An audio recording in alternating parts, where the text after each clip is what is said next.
Hey everybody, this is Perch. This is kind of a quick review slash just going through the comic for a Ghost Machine title. This is Hyde Street #1. It's by Geoff Johns and Ivan Reis, Danny Miki on inks. It's a good comic, and in general, I like a lot of what Ghost Machine is putting out, even when it's not my favorite title that they're doing. The read isn't exactly what I want. I think they're trying to do something very creative. And they're also playing with genres, and I'll show that in a moment. But anyway, Hyde Street is brand new, came out just this week. It is a horror comic. The Ivan Reis artwork is absolutely top of the game for him. Really, really good. I should have mentioned, colorist Brad Anderson, letter Rob Lee, and both of those two, you've seen them in other comics. They do a tremendous job. The coloring in this, again, absolutely tremendous. But Ghost Machine is also it's silent by and large. They're putting out really good books. At this point, they have 7 titles out. You've got Geiger, Redcoat, Rook Exodus, Hyde Street, Soon Devour, Hornsby and Halo, and the Rockefellers. You've got also these kind of 4 universes. You've got the dystopian world of the unnamed. You've got kind of sci-fi, which is Rook Exodus. You've got horror in Hyde Street in that universe, and you got they're calling Family Odysseys with the Hornsby and Halo title, and that's a little bit more of a Lost in Space kind of vibe in terms of not the sci-fi, but the family element to it. But anyway, I want to put more attention toward Ghost Machine because again, I think they're coming out with really, really good titles.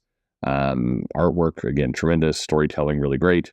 But it's just it isn't getting the attention that you would think. And for a variety of reasons. But anyway, Hyde Street, if you're looking for a vibe or a tone, it definitely has, it's a horror, slight, not the futurist type of science fiction, but kind of that Twilight Zone type feel to it.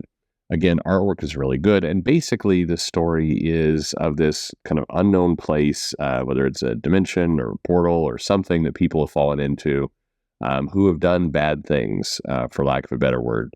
And they've got people who find themselves here who are cursed to be damned, and thus, once that act is complete, they're scored for some unknown kind of benevolent scorekeeper.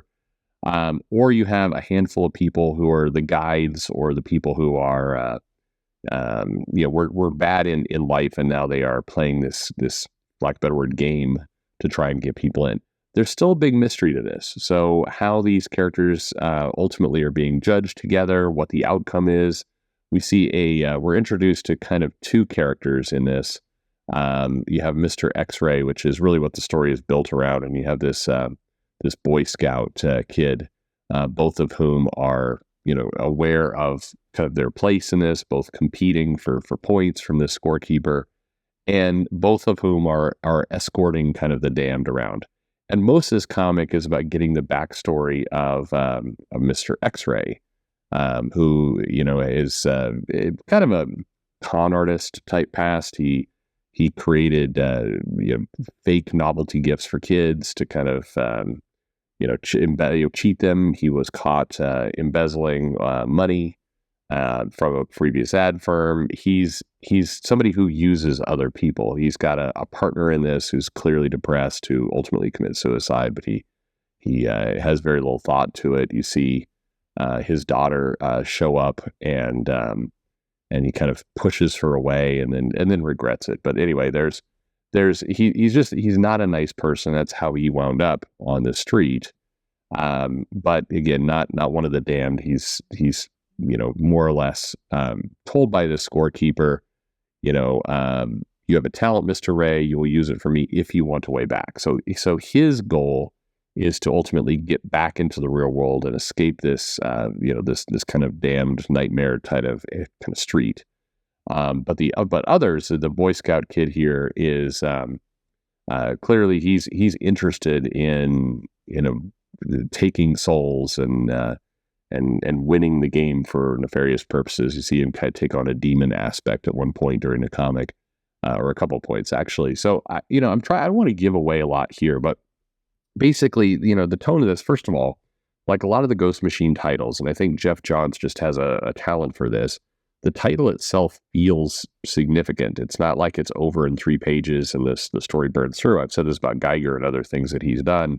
It feels like there's a lot of comic in this thing. And at a time when comics are more expensive, having a bigger read is nice. When this ultimately does get collected in a trade, 6 issues of this are going to feel like a good solid couple hours of entertainment.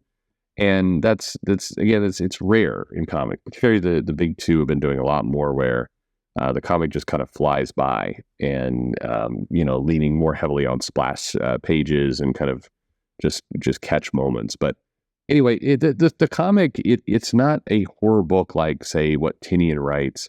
This one is at least more straightforward. You're able to pick up what's going on. You have Hyde Street, which is this location of the damned.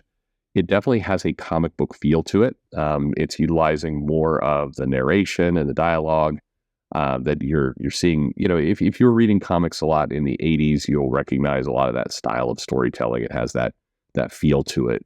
But it's also, it has this sense of creeping dread. It's got a bunch of aspects to it that both feel kind of wild comic book like. Mr. X-Ray wears these glasses that have the goofy kind of red spiral in them, which is a comic book trope. You have the scout here who is, running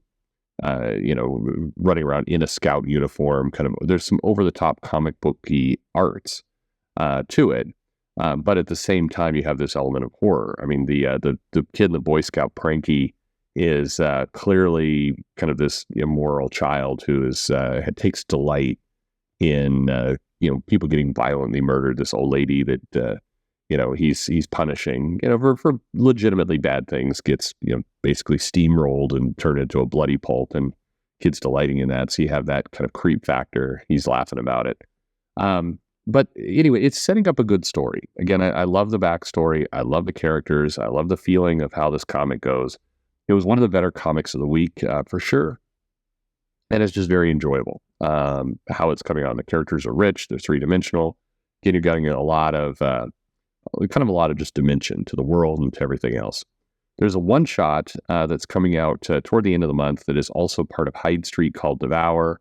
And this appears to be, one of the other residents there who's, again, get thin or die trying is the message.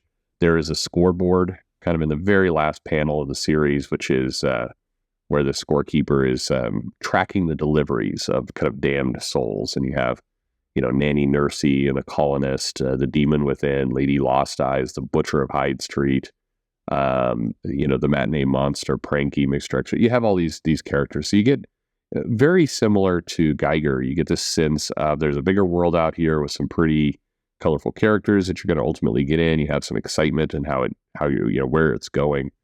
So all in all, I find, again, great comic.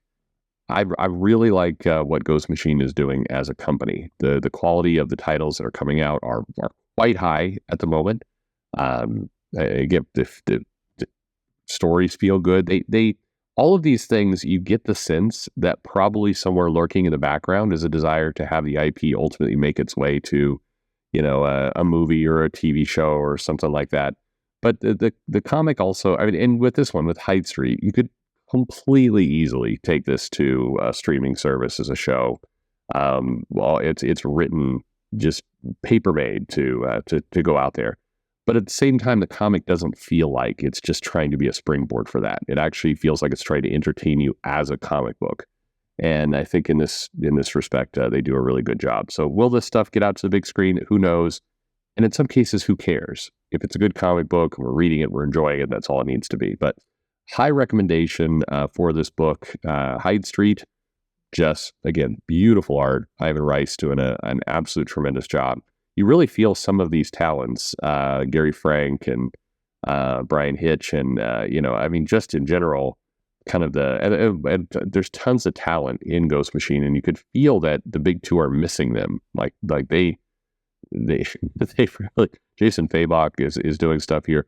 It just Marvel and DC's loss is this company's gain, but it does need to have a lot more hype and promotion, because right now it is flying completely under the radar. So let me know if you've read this. Hopefully you're interested in it. Go check it out. Again, highly recommended. Check out what Ghost Machine's doing in general. again, I've talked for years about the value of genres, of having, something more, kid adventure, something more horror, something more sci-fi. Well, they're doing it. You have four very distinct universes that are very distinct genres that, can appeal to you depending on what you like. So go check it out. Let me know what you think, and thanks for listening.